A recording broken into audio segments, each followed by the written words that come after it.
بسم اللہ الرحمن الرحیم۔ کل ہم نے اسم مشتق کی 7 قسموں کے نام پڑھے تھے۔ آج ان میں سے ہم دوسری قسم اسم مفعول کو پڑھیں گے۔ اسم مفعول وہ اسم مشتق ہے جسے فعل مضارع مجہول سے بنایا جاتا ہے۔ اسم فاعل فعل مضارع معلوم سے بنتا ہے اور یہ مجہول سے بنایا جاتا ہے تاکہ اس شخص یا اس چیز کو بتائے جس پر معنی مصدری واقع ہوا ہے، یعنی کوئی بھی معنی ہے تو وہ جس پر واقع ہوتا ہے وہ اس چیز کو یا اس شخص کو بتاتا ہے۔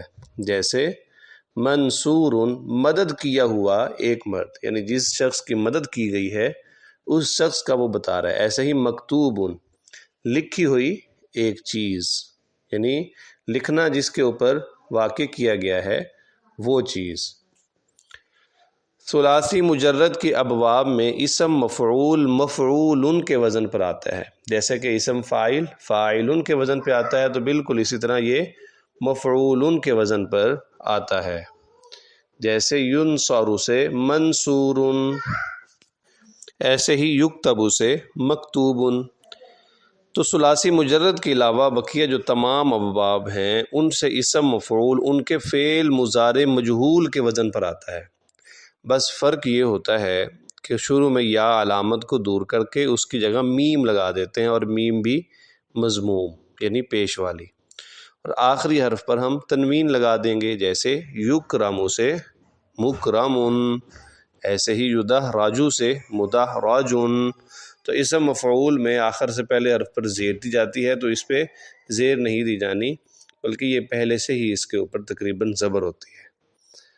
فائدہ: فعل لازم سے فعل مجہول استعمال ہی نہیں ہوتا، اس لیے کہ فعل لازم سے اسم مفعول آتا ہی نہیں ہے، تو فعل متعدی سے اسم مفعول جو ہے وہ استعمال ہوتا ہے، اور اس فعل کے اندر ہم پڑھیں گے، اور یہ پہلے بھی ہم پڑھ چکے ہیں کہ اس کے بعد ہم صرف کبیر اسم مفعول کی پڑھ لیتے ہیں۔